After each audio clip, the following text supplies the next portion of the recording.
It's no secret that tragedies and premature deaths are prevalent in the history of professional wrestling. Some are due to natural causes and conditions. Some result from years of substance dependency, others occur under the most accidental of circumstances. But what they all have in common is the tragic end to our beloved in-ring heroes, leaving behind a tale of memories both in and out of the squared circle. A single early death in a wrestling family is heartbreaking enough, but what of a family of wrestlers with several key members all passing away in the prime of their lives, all between their early 20s to their early 30s? This is the tale of the Von Erich family, the story of a dynasty headed by an old-school patriarch and the charismatic, talented sons who followed in his footsteps. The narrative here will be one of triumph, tragedy, but most of all, legacy.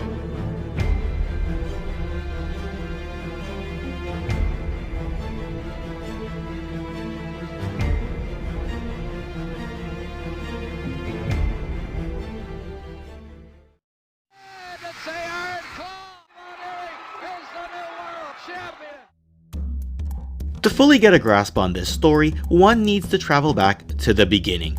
While we are used to seeing family patriarch Fritz as the domineering parent of the boys who would headline his eventual Texas-based wrestling territory, a quick overview of his upbringing deserves to be told as well. Fritz was born Jack Adkisson in 1929, and as told in the 2006 Heroes of World Class documentary, he was the son of a local sheriff who would brutally bring him as a 12 or 13-year-old boy to fight other kids his age or size for money, and his dad would keep the money. This may have helped toughen up the young Jack Adkisson at the time, and Jack would go on to play football as well as throw discus before setting his sights on the world of pro wrestling. Wrestling in the 1950s and 60s was largely controlled by the National Wrestling Alliance, which was broken into a nearly countless number of regional territories, each with their own individual promoter. This is when Jack would take on the name Fritz Von Erich and honed his craft during this period.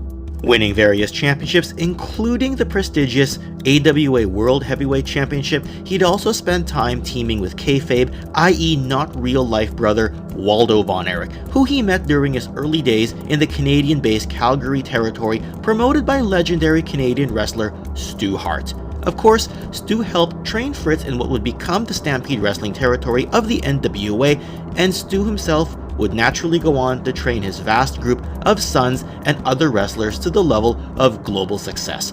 All in all, it's nice to know that the patriarchs of both the Hart family and Von Erich family crossed paths at an earlier point in their lives.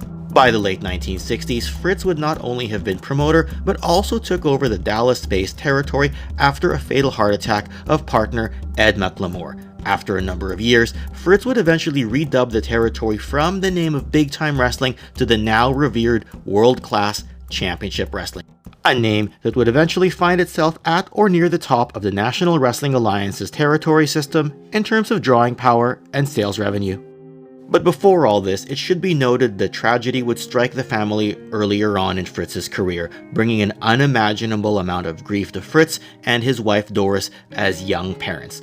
While old school wrestling fans are largely familiar with sons Kevin, David, Kerry, Mike, and Chris Von Erich, Fritz and Doris' eldest son, Jack Jr., was born back in 1952. Jack Jr. would die tragically in 1959 while walking home from school, having been electrocuted and drowning. It is worth wondering if Jack Jr. had lived, if he would have become a successful pro wrestler like his father as well as his younger brothers after him. As Fritz's days as a wrestler would wind down, he'd train his group of sons to eventually become the main eventers of world-class championship wrestling, bringing huge levels of success to the Dallas-Fort Worth, Texas territory. With events taking place in the world-famous Dallas Sportatorium, there are no words that can truly describe just how amazingly loved and popular the sons of Fritz Von Erich were. They truly were like rock stars. Growing up as the eldest, Kevin naturally got into wrestling first. His skillful athleticism, high-flying nature, as well as movie star charm and charisma made him easy to like, the first in Fritz's star group of babyfaces. David, who was dubbed as the Yellow Rose of Texas, was known as the most well-rounded wrestler of the bunch, taller than his brothers, with solid microphone skills and high-end bell-to-bell wrestling talent. He was a natural fit in the main event scene of the NWA, and not just in his father's Texas-based territory, but around the country as well. He'd even take time away from the Dallas area, becoming a heel in the Florida territory from 1981 to 1982, and coming back as an even better and more experienced wrestling star. He was often said to be the most talented of the bunch. The third son, Kerry, was just as popular as his older brothers. While seemingly having superhuman strength and a physique more than ideal for wrestling, he'd be the one that fans of the World Wrestling Federation would be most familiar with later on in his career, and he'd become the most decorated of his brothers in terms of championship success. Overall, these three would be more than enough to bring thousands upon thousands of screaming fans to the Sportatorium week in and week out, and it seemed that the world-class championship wrestling territory was on fire as it reached peak popularity. There's no denying that in their prime, they could draw to the level of the other major NWA territory, namely Jim Crockett Promotions or Vern Gagne's independently branded American Wrestling Association. Of course, the height of the Von Erichs' popularity cannot be discussed without the addition of their bitter rivals, the Fabulous Freebirds. Headed up by natural top-level heel Michael Hayes, the group started out as friends of the Von Erichs before the two sides would fall out during a steel cage match on Christmas night of 1982. With Kerry Von Erich and Nature Boy Ric Flair squaring off for the NWA World title that night, Hayes would initially try to help Kerry in the encounter, only for the good-natured Kerry to refuse the win in such a tainted fashion. This would result in some pushing and shoving before Terry Gordy slammed the cage door on Kerry's head, and Hayes turned on his former friend while helping Ric Flair to victory. This moment would be the catalyst in the ongoing Von Erich brothers versus Fabulous Freebirds rivalry, which many felt put world-class championship wrestling on the map long-term. The Von Erichs were revered as pure, loving Christian boys against the invading heelish Freebirds from Georgia, and it felt like every encounter between the two sides had the atmosphere of a bitter college football rivalry. Add in the talents of heel characters such as Gino Hernandez, as well as Chris Adams, and world class as a promotion felt like it was unstoppable. Unfortunately, a tragic turn of events would occur during the early part of 1984. Specifically, while David was being groomed as a future NWA World Heavyweight Champion, he would pass away in February of this year during the start of his tour in Japan at the young age of 25. While already appearing to be ill prior to the trip, it was still customary, especially in those days, to make the dates that you were booked to appear. While there has been much speculation as to the cause of David's death, including drug-related implications and comments regarding the clandestine disposal of drugs before a formal investigation could be conducted, the official report is that his passing was the result of ruptured intestines due to undiagnosed acute enteritis. Disheartening as it was for the family of David Von Erich, it was also a huge blow to the promotion of world-class championship wrestling, seeing as David's star was on the rise, particularly with the aforementioned plan of the NWA World title that would have been around his waist had he lived. But the lowest point of this time period was soon followed by its highest. May of 1984 would feature the Von Erich Memorial Parade of Champions, done in honor of David. Reports have this event being attended by 32,000 fans, with some reports stating it was in the range of 45,000 fans. But in any case, the big fight atmosphere was most certainly in the air. Kerry Von Erich would step in for his fallen brother, with the crowd going absolutely wild when he pinned the Nature Boy Ric Flair with a backslide maneuver to become the first Von Erich to win the NWA World Heavyweight Championship, a belt that even eluded his legendary father. That same night would see Fritz come out of retirement to team with Kevin and a very young Mike Von Erich to win the NWA World Six-Man Tag Team Championship as well. But with the highest of highs comes the lowest of lows once again. While Kerry had the superstar looks and could draw a crowd as well as any top-tier main eventer at the time, he was not seen as a reliable long-term champion by the NWA booking committee, and as such, he would drop the title back to Flair a mere 18 days after winning it. In fact, in 2007's Triumph and Tragedy of World-Class Championship Wrestling documentary, first-hand accounts, even that of former rival Michael Hayes, made it seem like Kerry's title win was only seen as a consolation to David not being there to win it. That said, other accounts like that of Jerry Lawler thought that it was a passing of the torch, and he felt that Kerry would go on to have a lengthy title run as his career was on the rise. Obviously, this did not happen. Unfortunately though, Kerry's life would be plagued by multiple drug-related offenses, some resulting in convicted charges, with others being dropped entirely. With the loss of David and the world title being quickly taken from Kerry, a lot of pressure was then put on Mike Von Erich as the fourth brother to help carry the territory. A bit undersized and with nothing more than a mediocre passion for wrestling, Mike had wanted to be a cameraman more than a wrestler, but felt the weight of responsibility that he was ill prepared for. In 1985, having been injured during a tour of Israel and undergoing subsequent shoulder surgery, Mike developed an incredibly high fever and was diagnosed with toxic shock syndrome. It was thought he might not live through the incident, though miraculously, he recovered. However, he lost a significant amount of weight, taking away from what was already an undersized wrestling frame, and was mentally not the same after this. It was said he suffered brain damage through the ordeal and would display signs of irrational behavior for the remainder of his life. With Mike sidelined long-term, Father Fritz would bring in local athlete Kevin Vaughn, dubbing him as Lance Von Erich, claiming him to be his nephew and thus a cousin of the Von Erich boys. Of course, on-screen only make-believe family ties have often been done in wrestling. There are many examples such as that of kayfabe brothers Arn and Ole Anderson, as well as Edge and Christian, and even that of Fritz and Waldo Von Erich much earlier on. Case in point.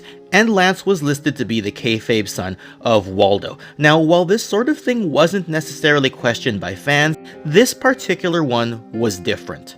Over the prior years, wrestling fans in Texas saw the Von Erich brothers grow up, and thus the fans always felt like an extension of the family. Since the Von Erichs were truly brothers, it was inconsistent and an obvious lie that Lance was part of the family, particularly as people in the local area recognized him as being a local athlete unrelated to the Von Erichs. That said, while the rest of the family was against bringing Lance in and lying about him being a member of the family, Fritz pushed ahead with his idea, feeling that he needed another Von Erich to fill out the roster card from one show to the next, clearly a direct result of David's death and Mike's required lengthy recovery period.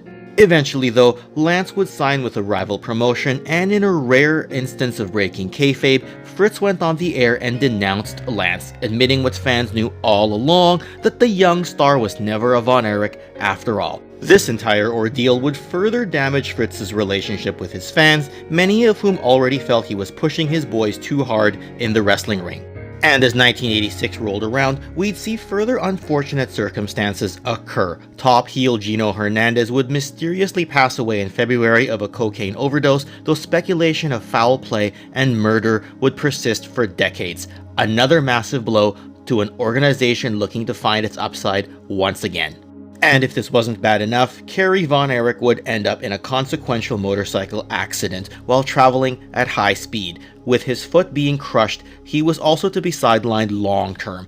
Having said that, and with the world-class promotion relying on him as their #1 attraction, Kerry walked on his foot prematurely, thus undoing the surgical repairs done to it.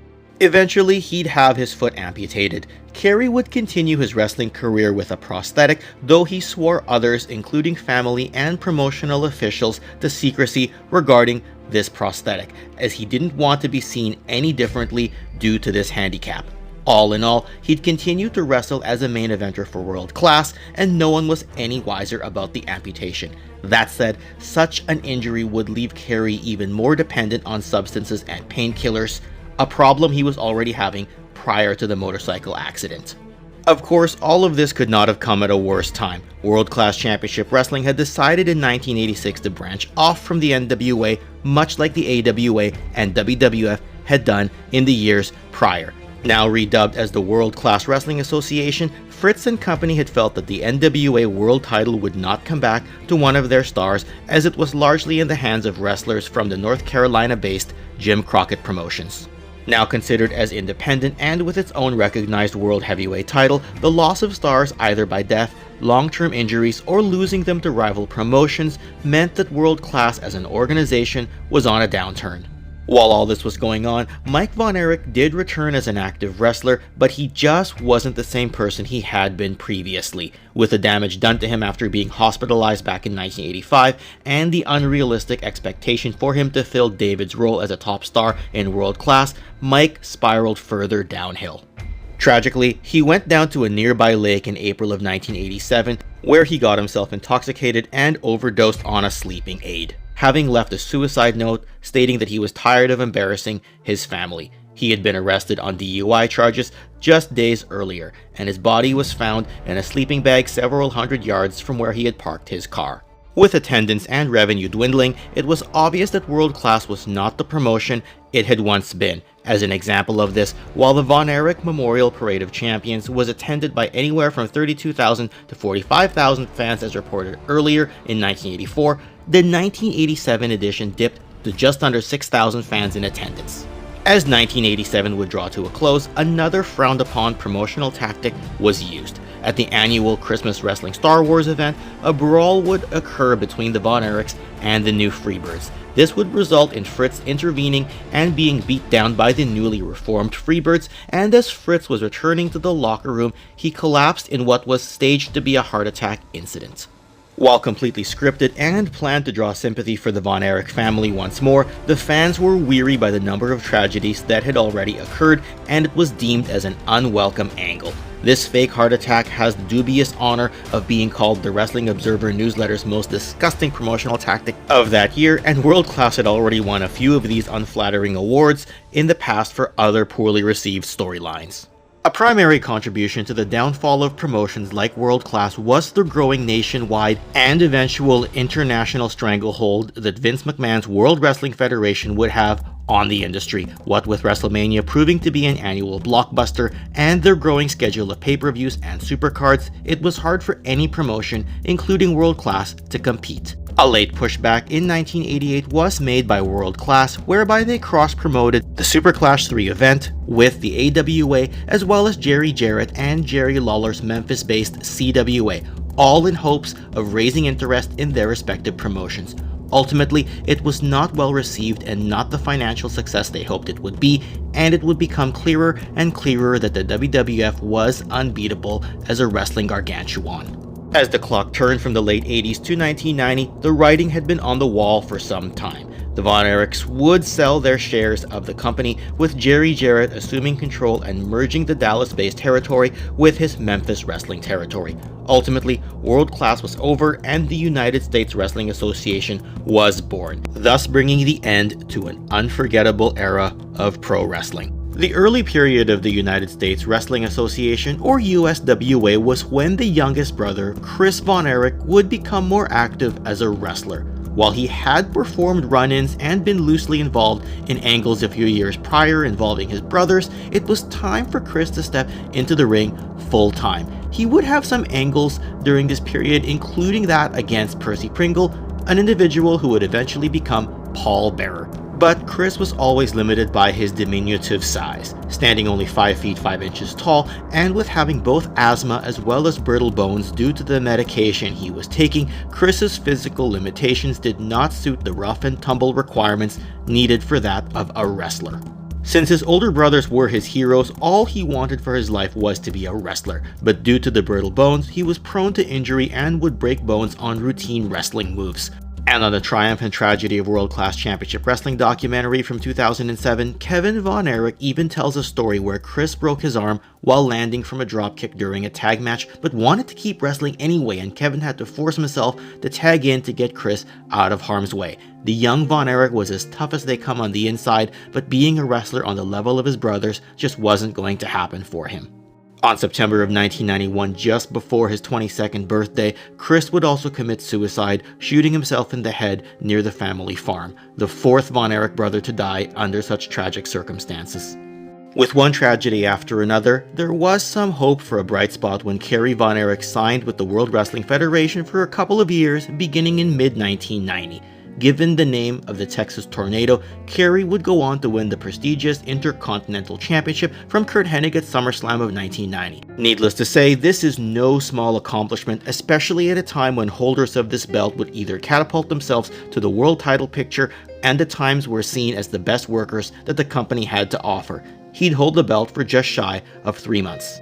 However, post-title run, the rest of his tenure in the WWF would be a bit underwhelming, and he'd leave the company in mid-1992. Unfortunately, Kerry's life would continue to spiral downhill at this point. After another drug-related charge that would have more than likely resulted in lengthy prison time, Kerry went up to his father's ranch in February of 1993, borrowed the gun that he'd given his father for Christmas, and shot himself in the heart. The last of the Von Erich brothers to die prematurely. Kerry had just recently celebrated his 33rd birthday.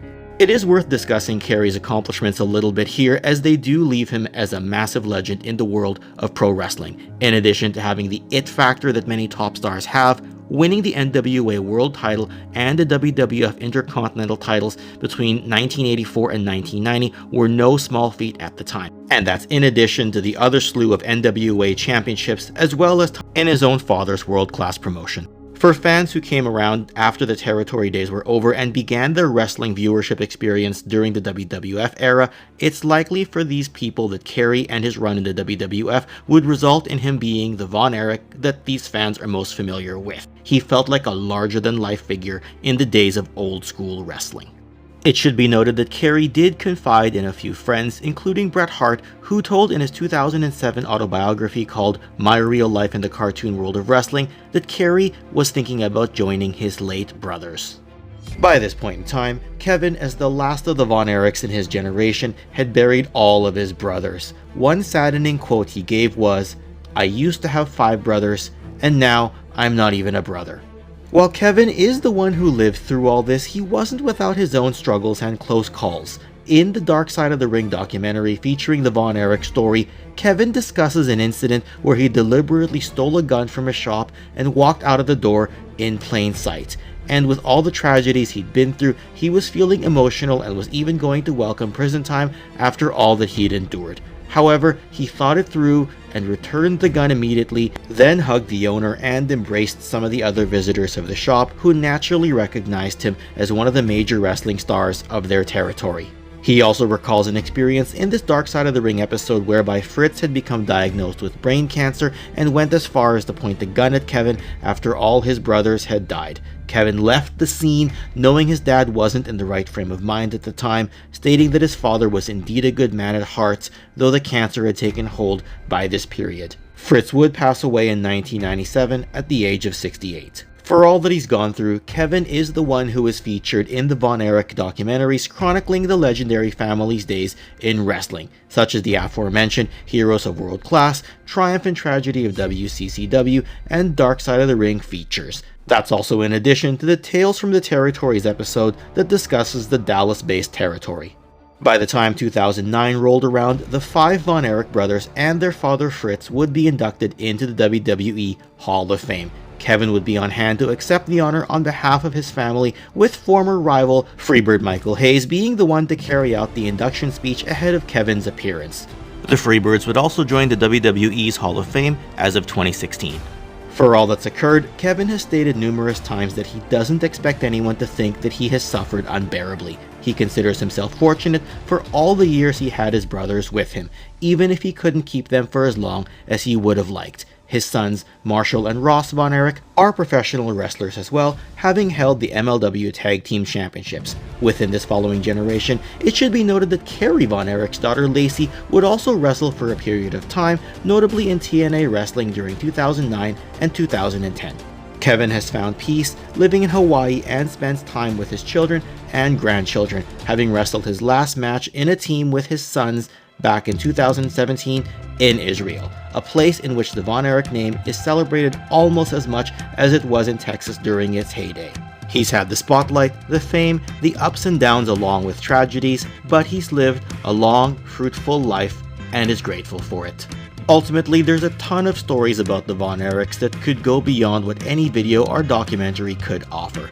There's stories of Kerry showering with his boots on to hide his prosthetic, and there's stories about why Kevin wrestled shoeless, which ranges from tales about how someone hid his boots once upon a time and he just rolled with it, to him simply forgetting them one day, to him simply feeling more comfortable wrestling barefoot after having previously wrestled with boots on earlier in his career.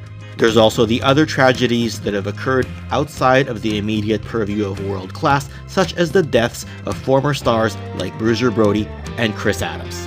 When one looks back at the days of World Class, the memories really are countless, and the impact they have left on the wrestling industry is still felt to this day. it was indeed a vibrant territory where many big stars of the future would get their start. They were also on the leading edge of increased production values, which included things like popularizing the use of entrance music and adding members to the camera crew to get additional angles and close-ups of the wrestlers in the ring. It was a territory in which you worked stiff and had to be legitimately tough even if you were the good-looking, clean-cut son of the owner who pushed you beyond your limits. And with 2023's The Iron Claw film, which is aptly named after the Von Erichs' signature hold, it's great to see a more modern, Hollywood mainstream level of attention shining a spotlight on this great family's legacy. The Von Erichs are synonymous with the family dynasties of wrestling's past, and with Cody Rhodes highlighting the fact that wrestling has more than one royal family, the Von Erichs certainly do go down in the pages of history as wrestling royalty, alongside the likes of the multi-generational Anoa'i family, the Hart family, and the Rhodes family themselves. Hopefully, the legacy of world class in the minds of fans will be one that highlights the great matches, storylines, and rivalries amidst the devastating feelings of tragedies resulting in death and funerals. Yes, there will always be a looming dark cloud due to the multiple unfortunate circumstances, but talk to anyone who lived through those days and they'll still cherish the timeless memories that occurred within the confines of the Dallas Sportatorium as well as the bigger events where the Von Erichs reached the pinnacle of glory at Texas Stadium. Needless to say, this is a legacy that deserves to be remembered.